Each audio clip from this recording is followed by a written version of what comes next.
And as this will be our last coffee talk for this year, on behalf of MRPMA, I would also like to extend a very warm welcome to all of you, be it the ones that are here, and also virtually via Facebook Live and YouTube Live. And today, as Pavi mentioned, we have our invited guest, Dr. Chua, and also two panelists, which is KK Yao, our president, and also Stephen Ng. Before we start, KK, do you want to say a few words? Okay, thank you, Lipings. So, welcome again our coffee talks. I think we are stopped for a few months because we are busy for allies. Now we are back.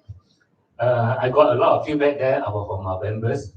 They encourage us. We are continue to organize these coffee talks because this is very relevant and very benefit to our industry and our members. Because this is a platform to us to get our expertise and the capital industry to share their experience to our members.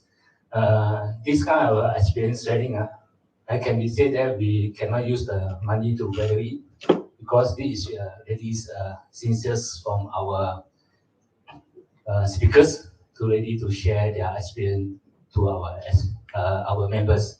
Here, I like to encourage to our members, don't be too few times to give questions to our speakers because whatever your question out, that is the money put in your pocket, right? So please use this opportunity times to get so-called reward and returns from our speakers. Try to squeeze whatever you can. Okay, thank you. Thank you, KK.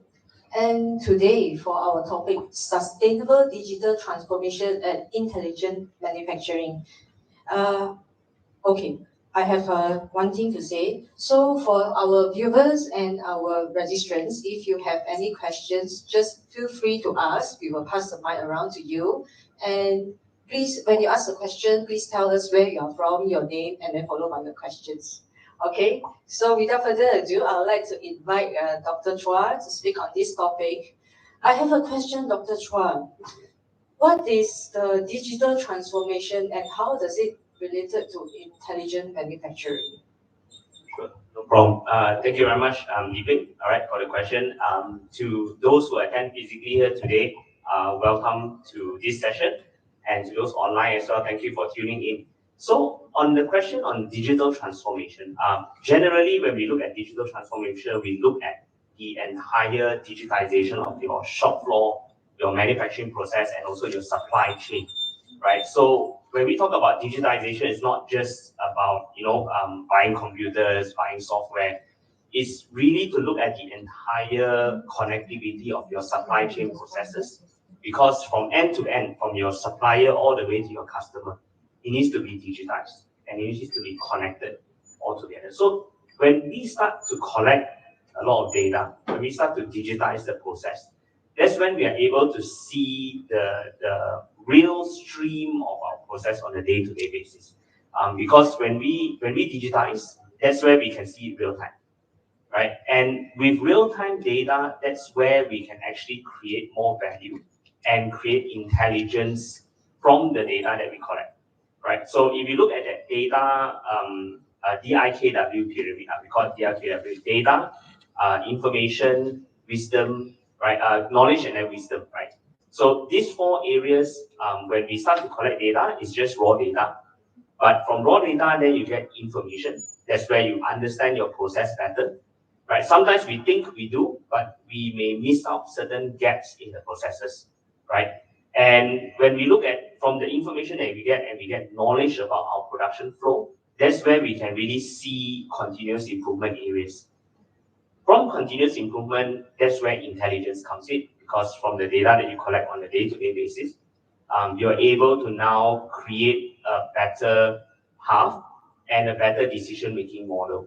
That's where intelligence comes in. And intelligent manufacturing is what really drives that value of transformation, because moving forward, we need to have that kind of intelligence in the factory to remain more cost-effective and to remain more competitive in the market. Okay, thank you, Dr. Chua.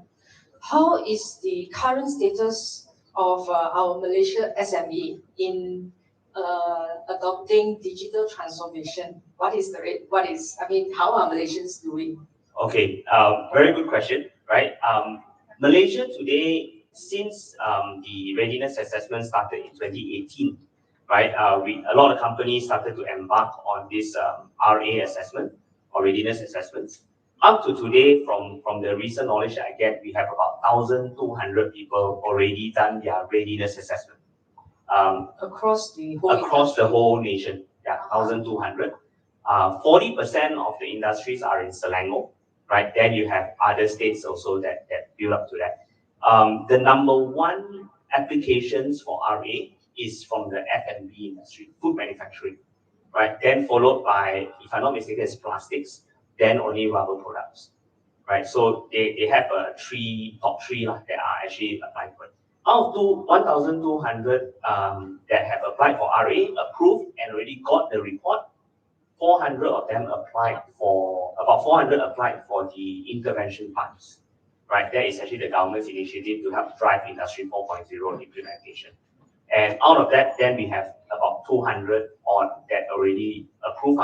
That's from my understanding or what I've been told. So the next question is, who actually adopted it? And what are the success rate? Now, this is where we are trying to get more data from it, from the industry, that we are trying to see who have really strived to get that. And I think it's still not at the, I think maybe we can still count with our 10 fingers who actually adopted, who actually did not adopt, and so on. A lot of companies that we have talked to on the ground mentioned a lot of challenges in adoption. And I think mainly the challenges started off very heavily since the pandemic. Because pandemic time, we have cash flow issues, companies have cash flow issues. The focus is now on survival rather than on transformation. So even though there are subsidies, right, 30% upfront payment, 70% subsidy, still companies need to come up with that big of an amount. The initial investment, yes, agreed. And one of the key problems we also see from industries is that we notice that there's a lot of uncertainty in that kind of movement, right? Do I go in with, do I take a leap of faith and just put in my money and hope that it will grow? Or some business owner will say, if I put in X amount of money, I must have X amount of ROI, then only I will put in, right? But transformation is a journey, and often the time, there is no guaranteed returns. Yeah, we cannot guarantee returns. It's like when we invest in anything, there is no guarantee of returns. So because of that, many companies are still hesitating, I guess. And the challenges on the ground are that there's no key driver from the industries to actually say, okay, we are going to do this together, and then we take the next step. So for SME adoption, one of the main key challenges we also see are the talent side, right? Yeah. So many companies, because they're smaller, they have the top level management team. They have maybe the next level of supervisors, and then all operators. Yeah. So that also caused a bit of a challenge when it comes to transformation, because let's say if the whole transformation strategy, you buy equipment, you buy software, you buy hardware. Now the only reason how you can actually move forward is if you make use of the data, right? And like DIKW, right? Data, information, knowledge, wisdom. So if we don't use the data for improvement activities, it's just going to be a dashboard up there, and there's not much that we can do for it. So these are the things that we're trying to educate a lot of companies with, and it's slowly gaining traction, I can see. But there's still a lot of question marks from the companies, especially when they come to us with their readiness assessment report. Okay, what do I do now? Right? There's a lot of details there, and I think it's more of how they structure it to start building their roadmap going forward.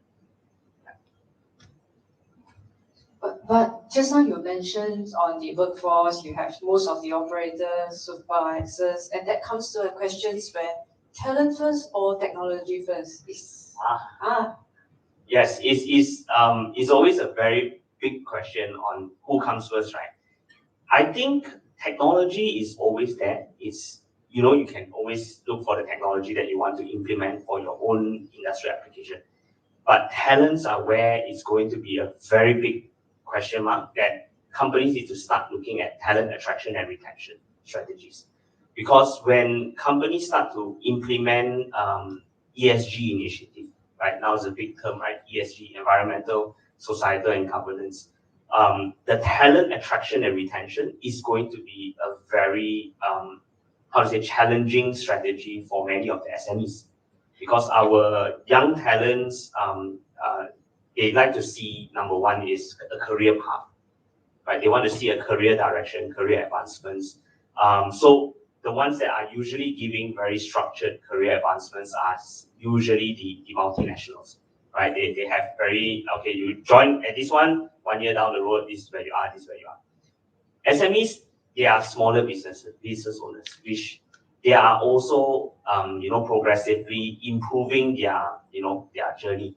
So the career path is very, interdisciplinary and multi-dimensional. I would say use the word multi-dimensional because it's not a one person fixed to one job. You might do multiple jobs, which is okay, right? But of course, there needs to be a proper strategy. And I will always say you need the talent first because with the talents, then you can start to then get them to drive the technology implementation. Because if you buy technology first and there's no talents, it's a real story.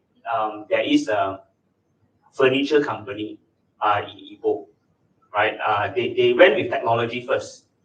Now they have a problem because there's no talent helping them to drive it, right? And you have the boss level and then you have the managers and they're all just still stuck on it. They don't know what to do, where to go about it. And they are very reliant on the vendor to implement it, which is also another challenging point. Because if the vendor is not knowing what the requirements are, then they are all stuck, right? So they don't have talents and that's why they come to us asking whether we have talents to provide to them. So I guess that's also one interesting story about where the talent comes first or not. Yeah, I agree with you. If there's no talents, then the data will just sit there. It doesn't give any meaningful indicators to the company. And how would this digital transformation be related to ESG? Just now you mentioned about ESG. How does it interrelated? Okay. So the first thing would be ESG talks about environmental, right? And environmental talks about going paperless. Right, so processes need to be digitized, right, so that they are reducing the amount of paper that is being generated from the company. So when I do factory visits, they talk about, yes, we do collect data, but it's still in a paper form, right? It's still not digitized. And sometimes the easiest way to do it is just to digitize the flow, right, the digital workflow. So that's one part of how it relates to ESG. Another part is being more productive and reducing waste. So when you start to implement transformation strategies, you start to find gaps in your process. Maybe certain processes can be optimized. So when you optimize that, that's where you reduce your wastage, right? Whether is it time wastage or whether is it electric power wastage, resources, right? Consumables, you get to reduce that, right? One of the key areas is talking about energy management, right? And right now, I think if a machine runs, it just turns on, and we don't know how much energy it really generates or how to optimize it. So data is meant to see your overall production planning, digitize your overall production flow, and with that comes energy management. So building automation, right? Energy monitoring and optimization. Then using renewable energy to counter off the peak demand. Because from all this digitization, then you can actually see where is the maximum peak demand and you reduce your overall energy utilization from there or your cost. So that overall sort of complements that. And with proper digital transformation, that's where you are able to create better governance strategies. You talk about E, S, and then G, so the governance. So you have proper, SOPs lined up. Everything is traceable, everything is documented, everything is transparent. So that allows the company to then get enough information to create a more holistic ESG journey.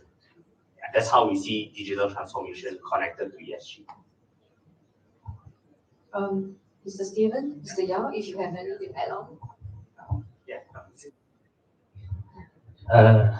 Dr. Chua, I want to ask a question that I just want to say that the response for the SME to do the readiness assessments, and then even they do the readiness assessments, they also don't know how to to implement it because they are lead out of so-called the example or the model factory to give them some ideas how to going to move on in this intelligence manufacturing, right? So how you got any kind of ideas to let our SMEs industries to train their talent first, because talent, as what I know, talent is very important. Without the talents, actually everything cannot be run, right? So this is very important. And the second, secondly, that's why how to guide our SMEs to give them some ideas.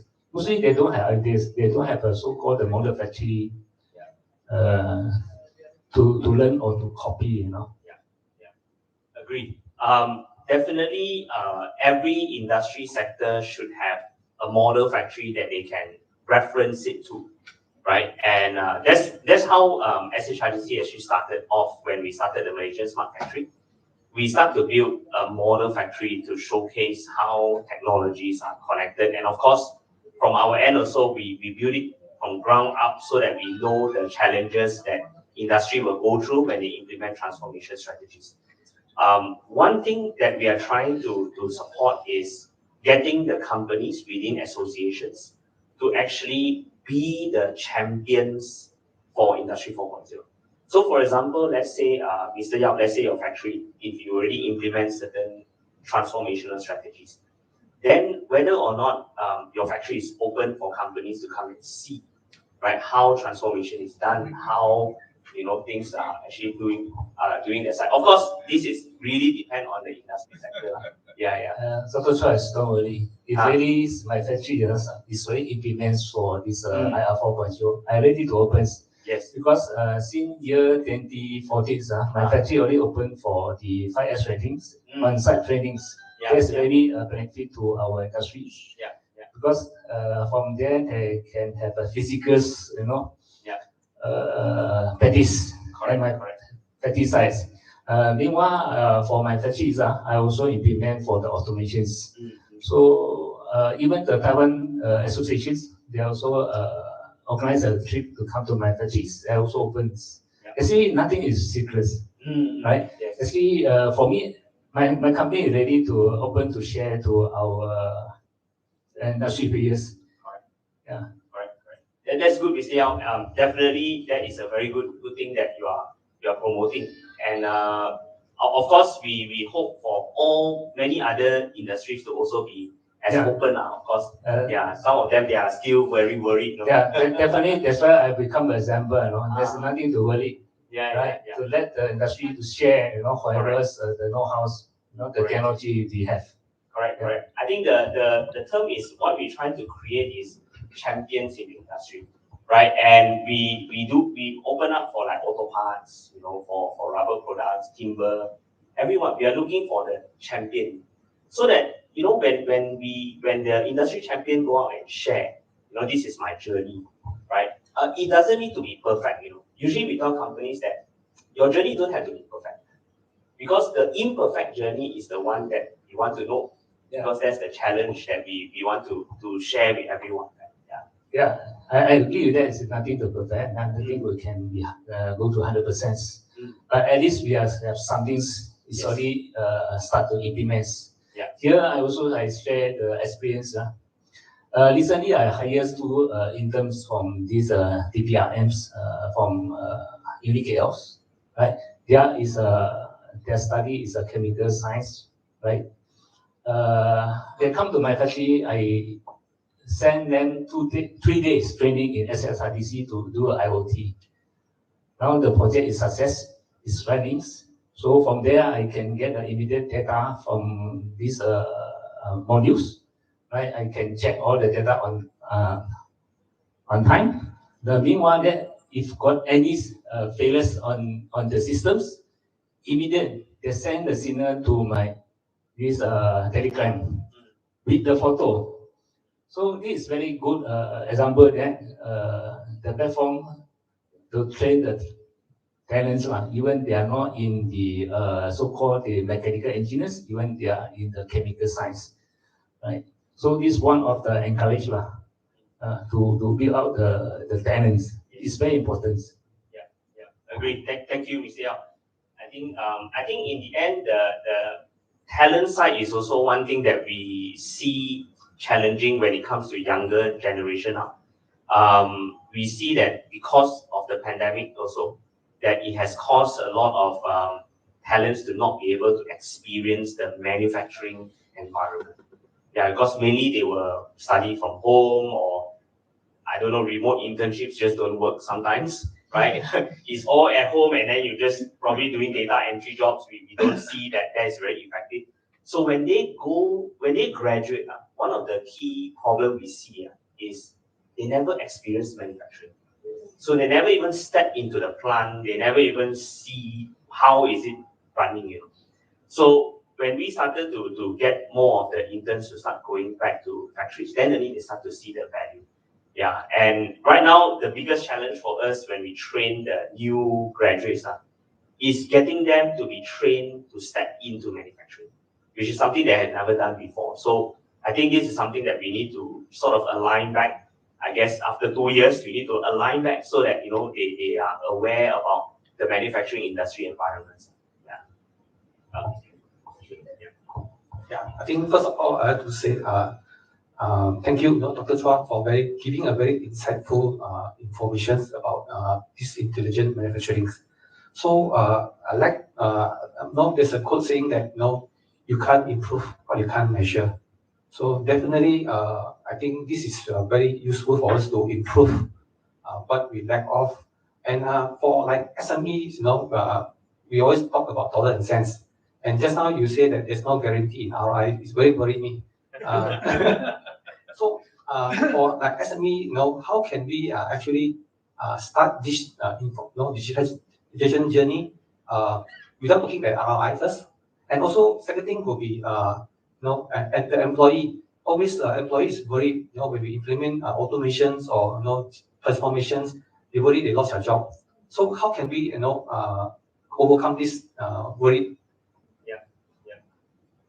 Yes, I'm sorry for worrying you about the dollar and cents now. Okay, but I think this is where we need to relate back to what ROI is about. Okay, so when we look at the readiness assessment report, right, there is a section where you will see what are your potential losses, and what are your areas that you can gain.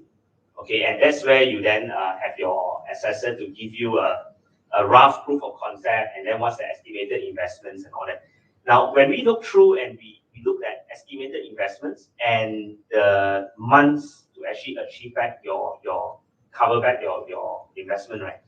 We notice that some of them, the calculation comes from thinking that what you lost is definitely what you will gain when you invest that money.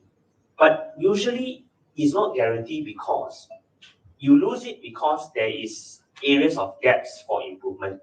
But question now is, when technology is implemented, how is your continuous improvement strategy? Right? Let's say if you implement IoT to monitor your OEE, right? If your OEE is at 40%, if the company say that, okay, I know it's 40%, but I don't know how to get it to 70%. Therefore, whatever you lost is still lost, because there's no way to map or bridge the gap. That's what I meant by it's not guaranteed. Unless every company has a guaranteed strategy of improvement plan, then you can see the change from losses to gains. Now that's where you will see the ROI. Yeah. So how I would see it for companies is looking at your payback period. So when you implement technology, if you are worried about the cost, then you look at the payback period. Is it 1 year, 2 year, 3 year, or maybe even few months, right? So if you want to have a payback period, we always recommend below 3 years, because with technology advancement now, it's too fast. And you invest, let's say, 1 million into a software, and if it doesn't work, you are already going to be obsolete in the next 2 to 3 years. So this is where we see the payback period is more important. And when we look at transformational strategies, we always tell companies, okay, you know what? Start small first. Don't need to do such a big scale, because when you want to identify areas of improvement, we notice that if you do everything at one go, you might get confused where actually creates impact. Yeah, so if you start small and you see it and you fine tune it, you eventually start to see that this area we can actually improve a lot from the data part. Once you are confident, really, you replicate, and then you replicate. So then it becomes more meaningful because you really fine tune everything.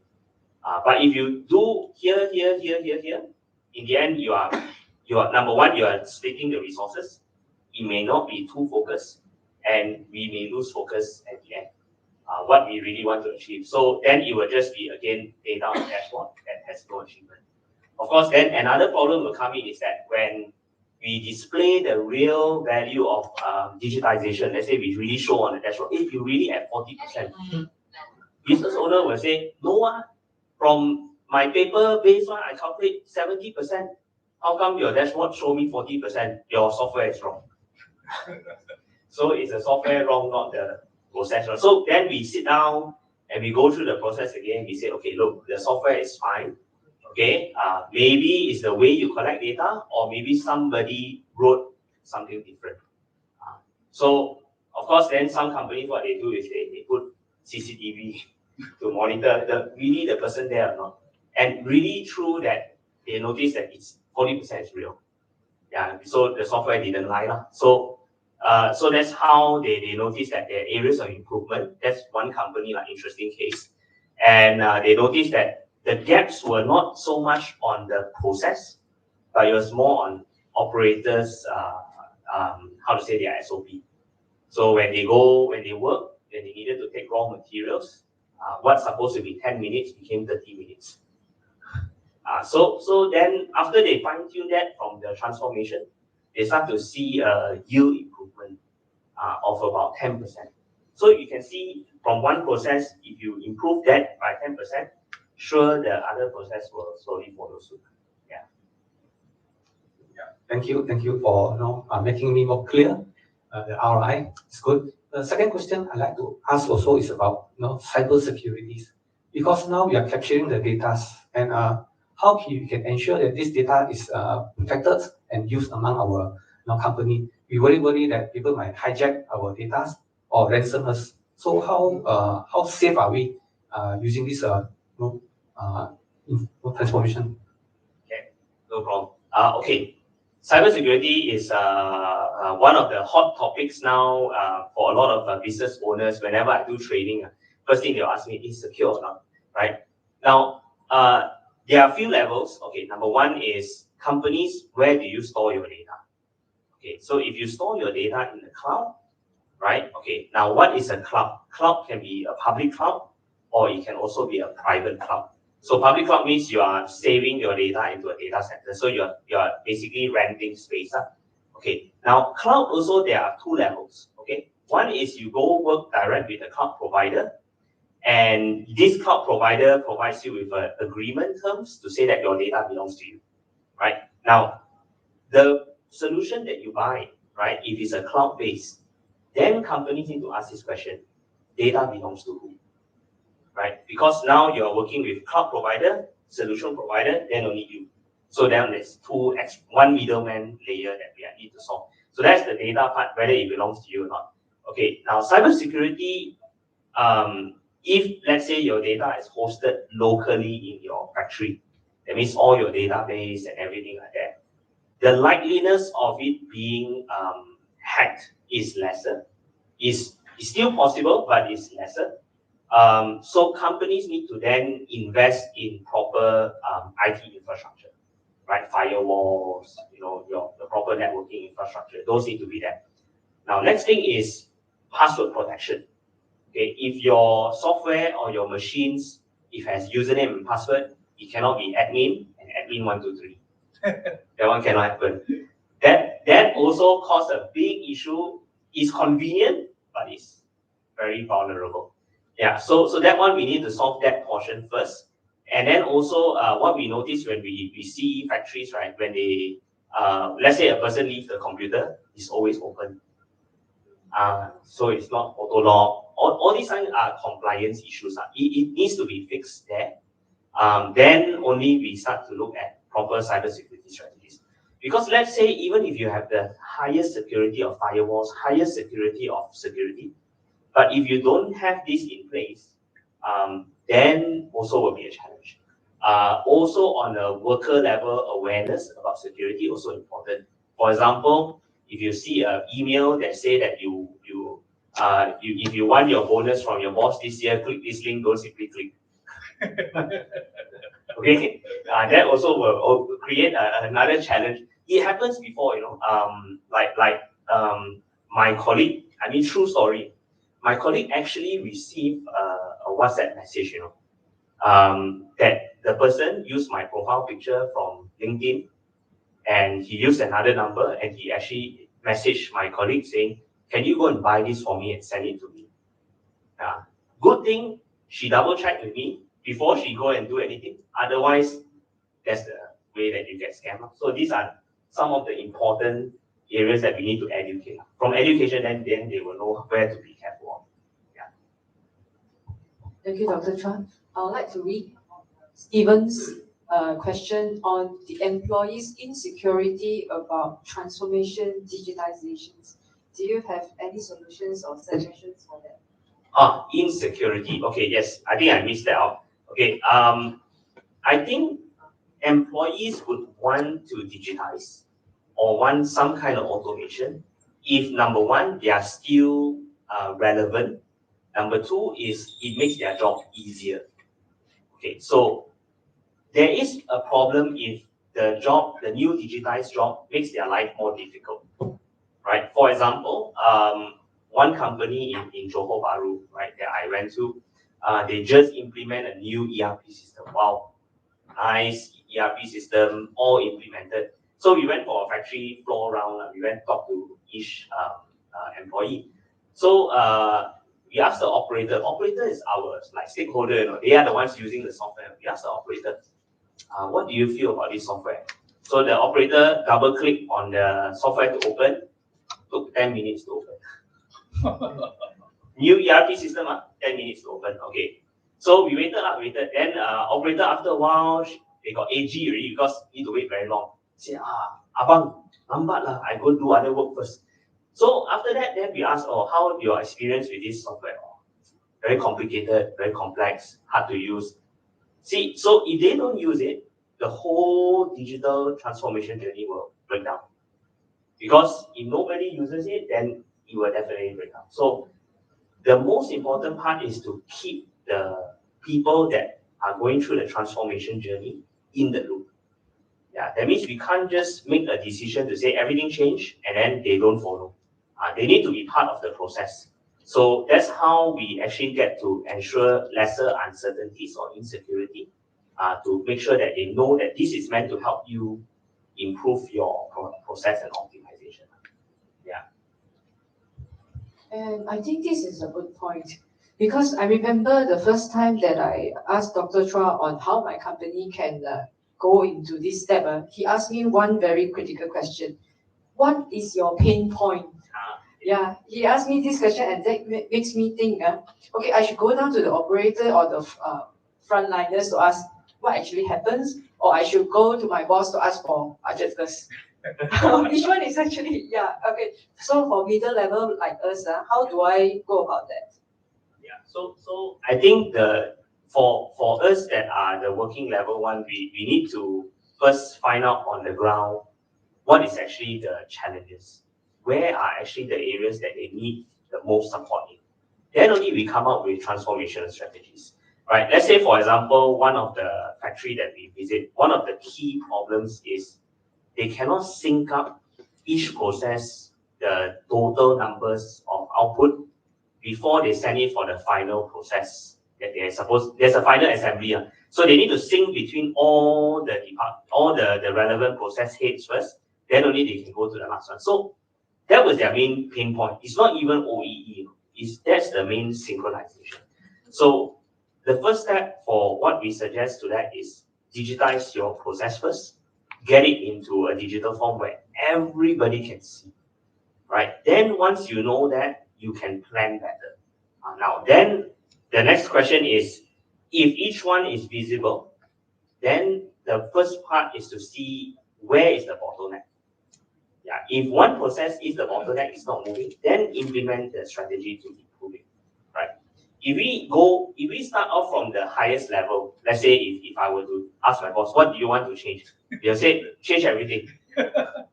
Everything also I want, huh? Oh, okay, budget, budget, this X amount only can. So they cannot visualize what is the output of the justification. So we need to go from the ground. Once we know the problem, then we go up. Problem is, if we don't know what's on the ground and we implement something that is not workable, then the top level will start to question. Definitely. Like I already spent X amount of money, why is it not working? Right? And that is a key concerning point that will continue to come out after that. Yep, I agree with you. And if I come back to the intelligent manufacturing, how does a company achieve intelligence in a manufacturing operation? Okay, intelligence will come in when you have decisions being made very fast, right? That means from the data that you collect, you don't need to actually wait for too long to plan something or to do something. So everything is already done for you, more or less. So when you have data, you have OEE data already. Straight away, you know the next day you already have a planned production. So let's say you digitize your process, everything is digitized, right? And you have your OEE schedule, you have your total output schedule. With a click of a button, you can already plan your production for the next 1 week. This is production schedule. If got delay, what's going to happen? If early, what's going to happen? So this is intelligence, right, coming in. Next thing is, are you able to forecast demands, right? If you're able to forecast your demand, then there is some form of intelligence that's happening there. Or can you forecast your maintenance schedule, right? Can you forecast your potential problems, right? That is where intelligent manufacturing comes in, right? When you talk about maintenance, then you talk about predictive maintenance, right? Let's say your machine has been running for a long time, can your machine tell you in 1 week time that I'm going to fail already? Can you do something, right? Before it actually fail, and then we have to go and search for solution, firefight, and no spare part. That's the worst part of it. And all the vendor will come next week. That's also another problem. But if you have all these planned, your machine can already tell you roughly what to do. That's the form of intelligence we're looking at, right? And how do the machines process themselves and react on their own? That's also another form of intelligence. But regardless, the humans need to still be a part of it. We cannot say that machine do all. Because if we say machine do all, what if the part that you inspect is over reject? Your machines are only as smart as how you program it to be. So there still needs to be human intervention. That's why the talents are still important, because they need to determine, okay, this bad, good, bad, good. They need to do that labeling. If, let's say, we give it all to the machine to do because our solution provider said the machine very smart, already go and do it, can do for you everything. When over reject happen, we have a problem. When there is a misdetection, also we have another problem. So there must always be human in the loop, we call it. Yeah, and part of this, now we talk about Industry 4, right? But part of the next phase of industry is talking about Industry 5, where it talks about human-centric transformation, where humans are coming back to the workforce to actually help to drive that transformation. And that is the next interesting phase of things. Yeah. So So is this the next step, next form of digital transformation, human coming back? Yes, yes. It's actually one of the key problems in not just Malaysia, but across the globe is they're talking about human-centric transformation. Because one thing Industry 4 did not really address is where are the people? Yeah. Many people are worried they might lose the job. Yeah, correct. People are worried they lose the job. If you implement a robot to carry your items, the robot maybe will be sitting down. People still carry because of sabotage. Also can happen. Yeah, it can happen anytime, right?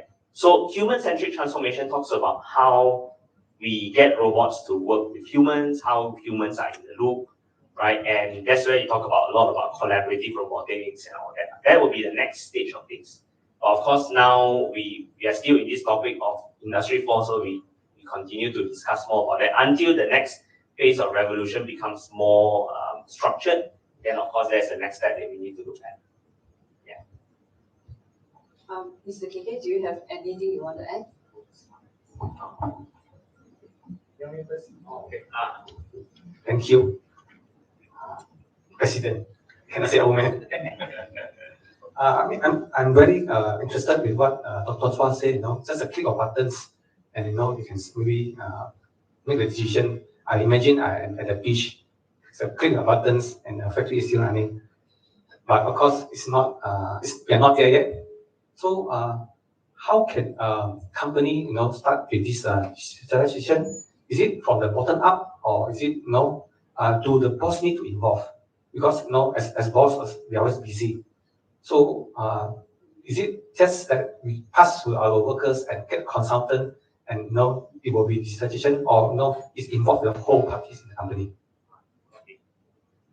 Definitely, we always advise for the bosses to be involved. I understand that sometimes the business owner, they are too busy, they leave it to the maybe the managers or the working level to do, but without the boss level involvement, it becomes that the journey is not complete. Yeah. Having the bosses to be committed also means that they are part of the journey. So they know the transformation process from in and out, and they know the challenges involved. And of course, that's when they also know what are the areas to direct the roadmap of the company. Because sometimes, if the bosses are not involved, it's just like, okay, consultants say do A, B, C. So if you just follow why this one not done, why this one not done, then pointing fingers will start to happen, blame things. So we always say that bosses being involved in the process helps to align the roadmap and strategy better, right? In terms of the commitment level, the resources that you need. Sometimes it's just a matter of bosses allocating enough resources, then you can already start moving. This is one example when we work with one company. The working level engineering team, the managers, they really wanted to transform. When they came to SHRDC, they see the model factory, they see, oh, this is what we want. They go back, few months, very quiet. Nothing happened, very quiet. So we say, okay, what happened? Why there's nothing going on? They said, oh, waiting for boss to decide. Then we said, how about you bring your boss, come. Let us bring him for coffee talk. Have coffee. Let's talk about your transformation journey. So they brought their boss, their CEO, to come. He have a look, one whole line already. Then he looked at the managers. 1 month, this one up. Straight away, 1 month is up. Yeah, it's really about I think bottom up needs to also agree to transform, but the drive needs to come from the top. Now, what happens if I don't do this transformation? Does it put me out of business, or I can still survive? Okay. Interesting question, right? Don't worry, we'll give you a shot. Okay. I think digitization in some form needs to be there, and there needs to be a change of the way that we do business. Right, the conventional way of doing business, you can still survive. Okay, I believe you can still survive, but your market capacity may just be very limited. So it depends on where your direction wants to go. Some companies, they are They're comfortable with just this market. They're okay already. But they must remember that if they cannot be competitive, someone else can always take over. And also another point is that if the government strategy moving forward is really about ESG ranking for the companies, it means that from the supplier all the way to the customer, they must comply to certain ESG requirements, which also means that it's going to be more challenging for the business to get more businesses, right? And that's where they really need to start thinking about this transformational strategy. It may not be right that you transform from the factory inside. Some of them, they transform from the way that they sell goods, right? They sell items. For example, like I was just talking to one of the managers or director from a firefighter. You know the firefighter fire extinguisher, right? Generally, why we will buy fire extinguisher is to, number one, is to save our facility and our factory and our house, right? But firefighter sales, you see, you buy one fire extinguisher, how long before you buy the next one, right? Before you buy the next fire extinguisher. So what did they do different, right? They started to sell fire extinguishers with customizable design. For example, Christmas, now they have new Christmas edition. Christmas design, you can put Mr. KK Yao for you. So you know, you can give somebody a fire extinguisher, right? As a gift. To cool them down. To cool them down. Maybe lah, I think so lah. Good idea. I'll give one to my boss later. So you know, these are ways to transform, and they use how they used to sell. They use social media. So that's also a form of digital transformation, right? You are transforming from newspaper advertisement to now social media. So these are ways to become more competitive, and I think there are a lot more innovative ways to do it. Yeah, Dr. Chua, thank you for your Christmas gift. I'd like to get your advice on this. You see, in the market, there are a lot of so-called rubber industry consultants to do the readiness assessments for our industries. Mostly we are hired the consultants, they are not in our industry. So maybe they give a different kind of advice or suggestions as it is not relevant or not daily work in our industry. So from your point on that, you got any advice to help our industry, especially our SME? That's why they cannot to be moved forward for this IR4 because they're not confident with the existing market consultants. Yeah. I think regardless of any consultants or any assessors that come to the factory, I don't think that they can give a full assessment or a very firm answer to digitization by coming 1 to 2 days, right? When the business owner has been operating the factory for more than 30, 50 years. I mean, you know your business better. You know your process the best, right? So usually what we will provide for the business owner is the knowledge on what are the available tools for transformation, right? So these are the tools, right? Then we give back to the business owner, okay, do you think your process, if you implement these tools, will help you, right? If it helps you to make your process easier, then yes, you can try, right?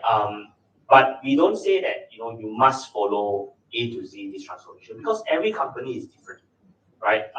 When we supported a few projects on transformation for auto part companies, all of them are doing it differently. There's no one fixed solution. Everybody is customized. They want to calculate this, that. It's all different. It's different, very different. And I mean, one of the most complicated one recently that we saw was a mold die casting company. The meeting time also they want to put inside their OEE. Okay, sure, go and try. But the key thing is letting the business owner decide how they want to transform, right? And give them time and space to try. So that's why we started to share with the business owners like the tools they are more open, right? They can start downloading today, they can start using it, they can just try, right?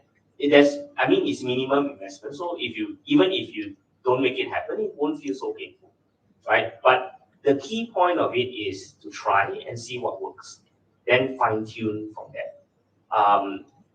A consultant cannot say that once I implement for you, is 100% you will make it work, right? Because they don't understand your industry that well. Unless, for example, you hire them to stay in your factory for a year or two, definitely then maybe they will be able to implement. But usually they will do like, I come once, twice a month, and then I'll go out, come back. Well, I think it's not easy to manage with that, and I think it gives also more anxiety for the business owner.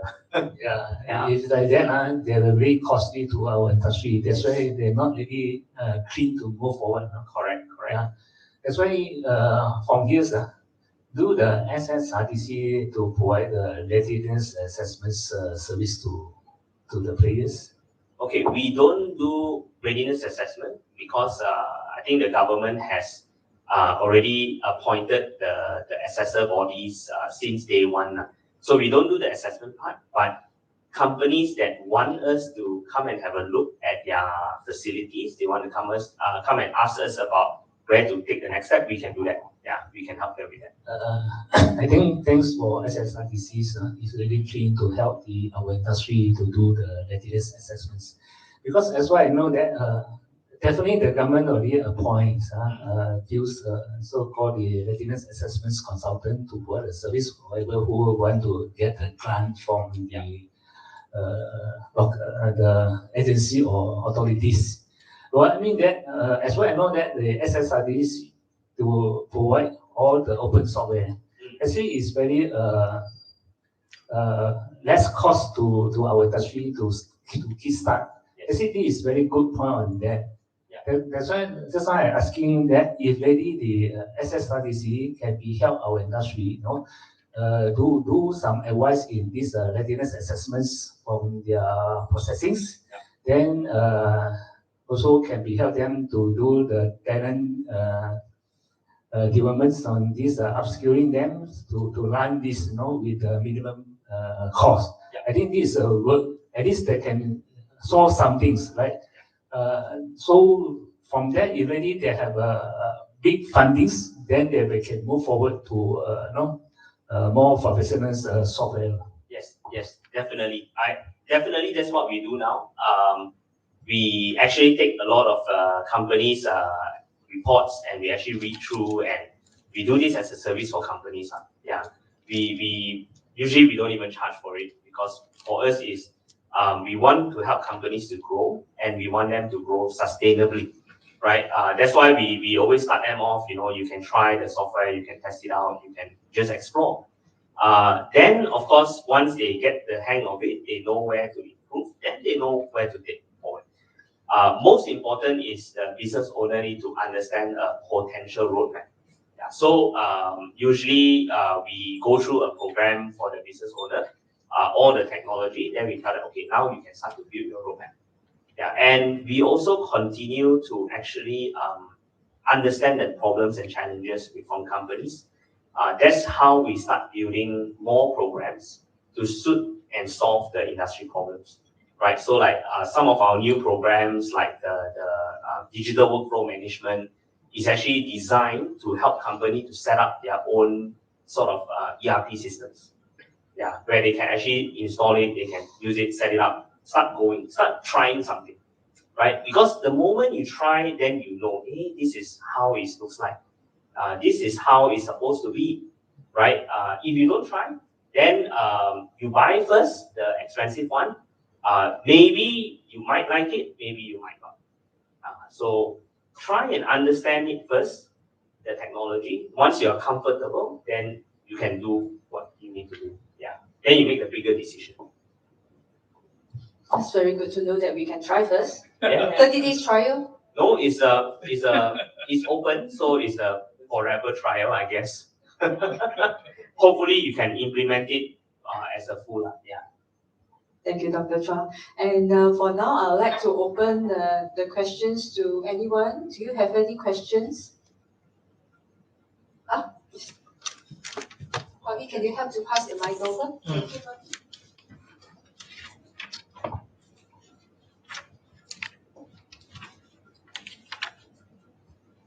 Please tell us where you are from.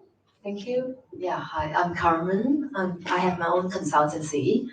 Okay, not in the manufacturing. I came for this topic because of the digital transformation. Now, as an SME, I would like to know, even though I know you have already elaborated that it's very to your pain point, there you can plug and play and could customize. But you know, if you are given so much data and you know everything is important, can you give a very simple advice on where is the first place to start on the digital transformation? And and must, because if you don't, the question is how long can you don't? So where is the first point to start on a digital transformation for SME? Thank you. Okay. For me, the first point to start for any company is change your paper to paperless. That's the first point to start. Because let's say if we start with digitizing machines and all that, so it's going to take a while because machines are, they're a different level of kind of digitization. You need to come up with a lot of hardware costs and all that, right? But if you digitize your process first and you make your process streamlined, then you start to see where are the areas where you can improve it. Yeah, so digitizing from paper to paperless should be the first step, right? For example, a simple use case from a furniture manufacturer, right? They had a problem with everyone getting the right revision of drawing. So their machines are quite distributed across the factory. It's very far apart because they use wood products, right? So one of the key problems at the beginning was getting everyone to digitize, getting every of the drawing to be the same, right? So of course, somebody will come in and they will tell them, okay, you must use ERP system, you must use formulas, this thing, that thing, very complex thing. But they came up with a very simple solution, which I also thought that, hey, it's quite smart. So what they did was, everyone needs to have the same drawing. Instead of them scolding and enforcing and making sure that they pin the thing to the board and all that, every station has one tablet. One tablet, and every station will have internet connectivity to the tablet, and the drawing is all in Google Drive. Simplest way to solve the problem, no more quality issues, because everyone refers to the same drawing. Yeah, so the first step of converting from paper to paperless will help the SMEs to see some form of digitization. Yeah, then only we start to think about OEE and all that. Now, OEE only will be beneficial and valuable for the company. Number one, if they practice lean manufacturing. So a lot of companies in Malaysia, they did not go through a lean manufacturing process. So the auto part industry, they are very aware because they started off with the Japanese coming here and train them in lean. If you're being trained by Japanese, it's a totally different game than being trained by local manufacturers on lean. So the Japanese really, you go down to the shop floor, nobody sit down in the office, you stand there and see the process. But that's actually a very good way for them to see continuous improvement. So if you digitize the process, but there's no continuous improvement strategy, it's not valuable at all. Yeah, so that's why we say that paper to paperless, and then lean manufacturing. Then you talk about digitizing your manufacturing. That's our recommendation. But of course, you can go in parallel. That's fine as well. Echo to what Dr. Chua said, paper to digitalize, but not toilet paper.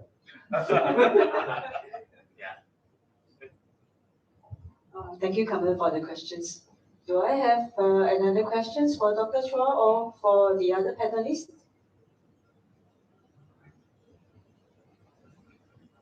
Oh, online? Oh, okay.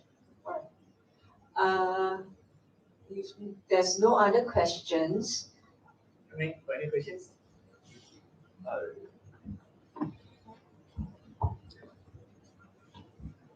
You should come up some questions. How to kickstart the so-called the digitalization at your factory?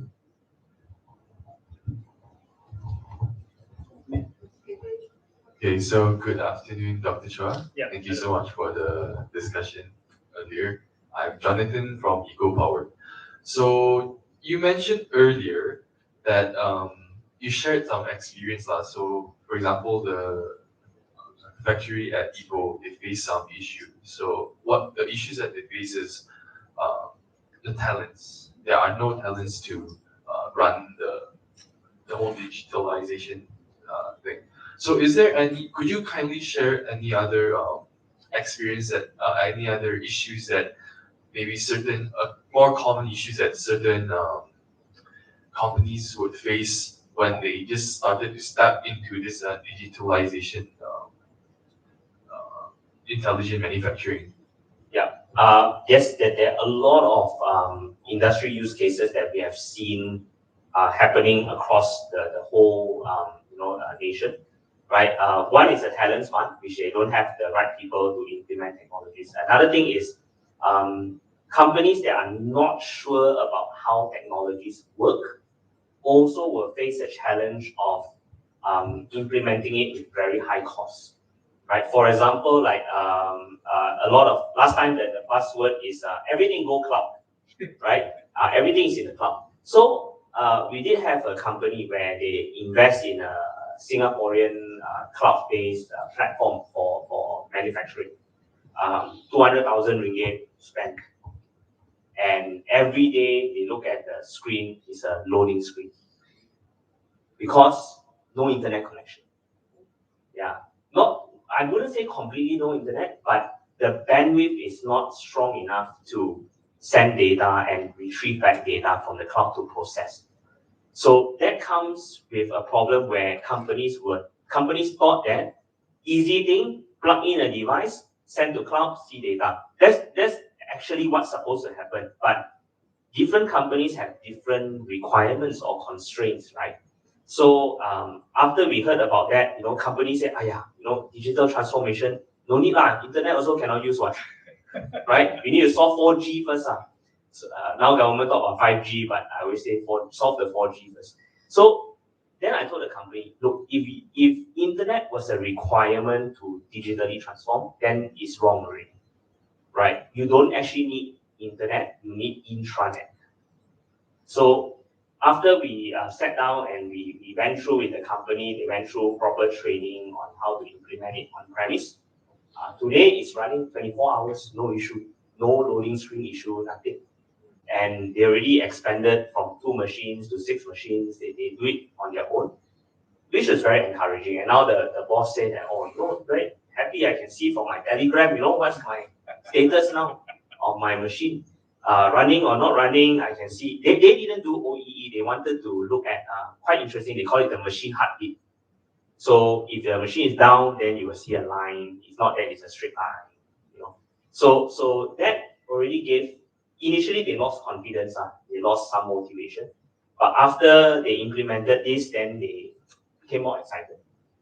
So they started to do more. They started to explore more. They started exploring cobots.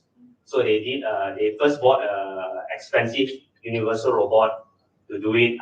Then they bought a China robot. Then they saw some problems with it. Then they now looking at other areas. That is sort of the way where companies try. They try bit and pieces. So initially they had only one engineer do everything. But we told them look, you need to expand, so that not one guy do all. Yeah. So although he's excited to do it, but let's give him some time to rest. Yeah. So this is some challenges that we see, and of course there's a lot more on the ground. I think need 2 days to sit down with you here. Yeah, I'll story you more. No problem. Okay, thank you, Dr. Chua and Jonathan, for the questions. And after that, of course, you can. There will be a free factory tour to SHRDC model factory after this coffee talk. And if there's no other questions, ladies and gentlemen, I would like to take this opportunity to thank you again for coming here to attend this coffee shop. Yeah, coffee talk. I'm too excited. And of course, I hope everyone will be benefited from this session as well. So as a token appreciation to Dr. Chua, I would like to invite Mr. KK Yao to give the token of appreciation to Dr. Chua. Oh, okay. Oh, okay. Thank you, Mr. Yao.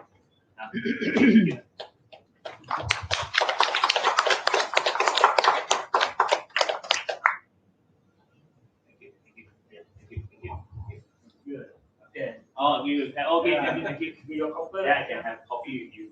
Okay, sure. Yeah, we can continue to have coffee. And once again, thank you, everyone, and have a pleasant day ahead. Thank you very much.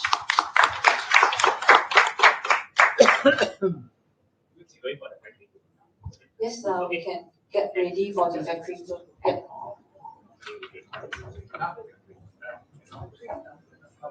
After the factory